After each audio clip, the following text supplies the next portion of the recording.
Hey, Mike. Hey, what's up, man? Some Allagash action. Yeah, we don't do a whole lot of Allagash. We've had one. We Maybe. did the one for Halloween, right? The dark Yeah, ale. I'm sure we've done more than one. I hope. I mean, I don't know, man. I've had But plenty of anyways, Allagash in my life. Yeah. I know Allagash. It's like going to the brewery is an experience. Going to any place that you go to, if the beer menu is kind of a little questionable, they have Allagash White. You're gonna be safe. Unless it's on draft, then if their draft lines are questionable. But if it's in bottle, you're always gonna 100% safe. Allagash White is awesome. It's a great beer. Yeah, I think that should be a beer we review sometime soon. Agreed.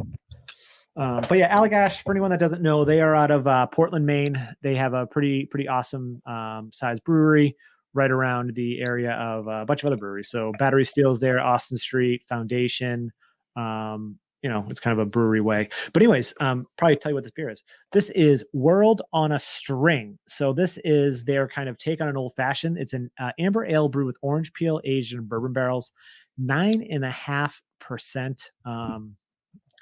I'm excited. For everyone watching, thanks everyone for tuning in. We really appreciate everyone that's already subscribed. If you're not subscribed, please hit the subscribe button, those notification bells, so you're notified every time we post a new video. And if you want to check out all our other stuff that we do, nerdsense.net. From there, whenever we post a podcast every 2 or 3 years, they'll be there. You can get there for that.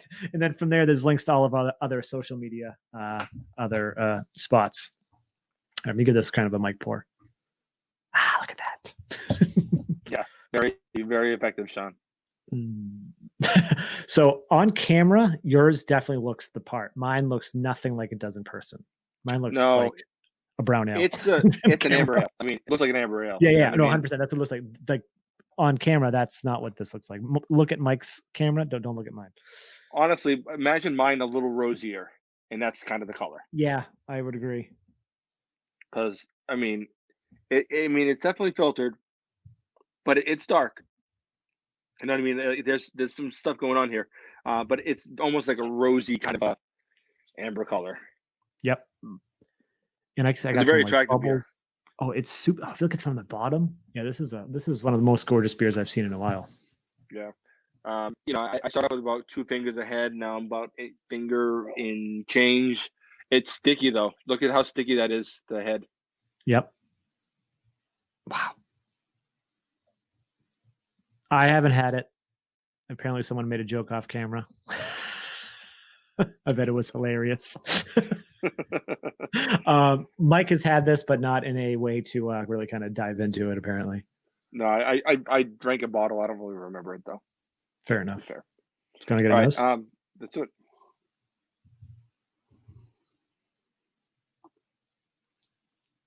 That smells like I want it to smell.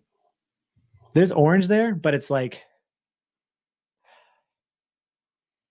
and we said this like off air. I was like, it says amber ale. Like, I would think when it's because maybe barley wine style, but barley wine 9.5% is a little too low. But like, this has barley wine vibes. Yeah, for sure. It definitely has oomph to it. You know what I mean? Like, you get some weight to it, but sweet, like barley wine. Yeah, and the orange is there. Mm-hmm. The barrel's definitely there. Yeah. This smells like there's a lot of like that caramel crackery malt is there too. Like, this smells really delicious. Do you want to taste it? Let's do it. Can you smell it? Did you? Yeah. COVID jokes. Wow.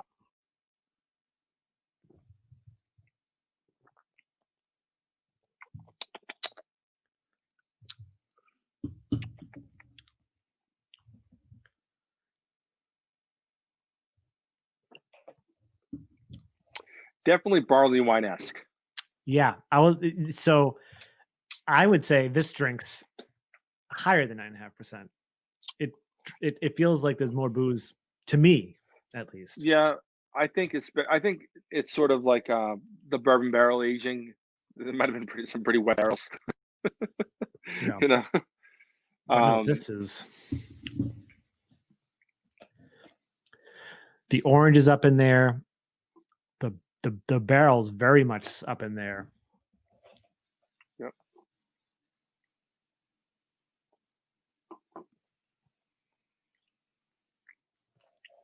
It got a lot of like not so much heat, but like sort of alcoholic astringency.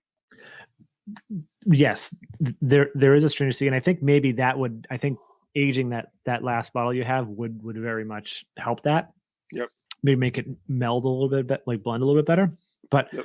overall, like the beginning, like before that alcohol stringency hits, the main like the main palate, like it's really freaking delicious. Like it has that ale barley wine caliber. It has the orange, the barrels there. It all melds nicely with this like kind of caramel molasses, like a little bit, you know, amber, kind of not dark malt, but you know what I mean? Yeah, no. Like, you know what's funny is I never actually read the bottle. I mean, I read the descriptor, ale, orange peel, and all stuff like that. On the front, yeah. Yeah. And it said like, and having tasted it, I do remember having it the previous time. I do remember the flavors, you know. But I never would have kind of pieced together the whole old fashioned thing. But it does describe it pretty well. It's like an old fashioned, pretty much, you know.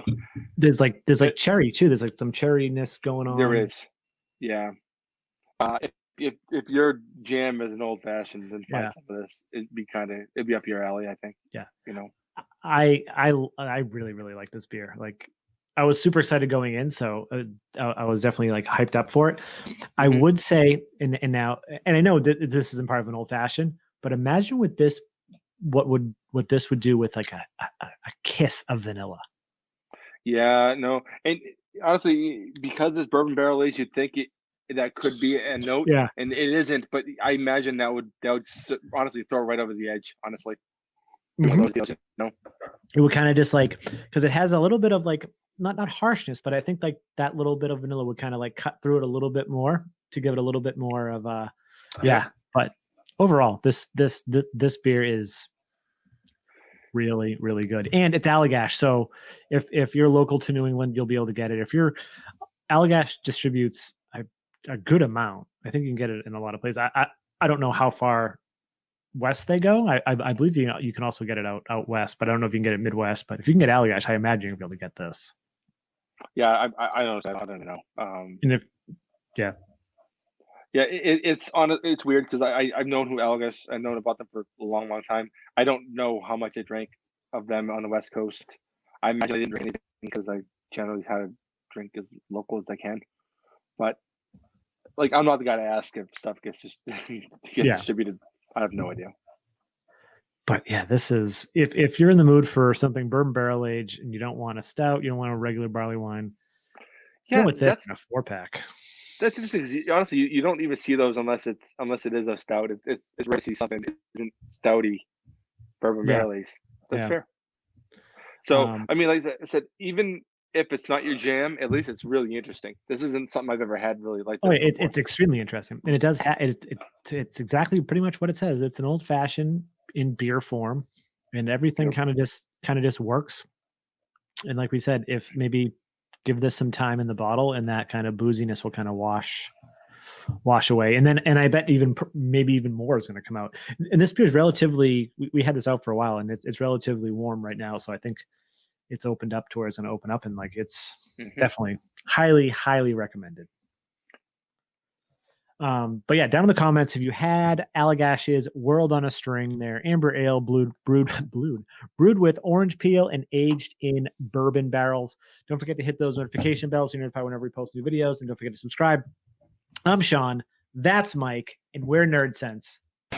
Cheers.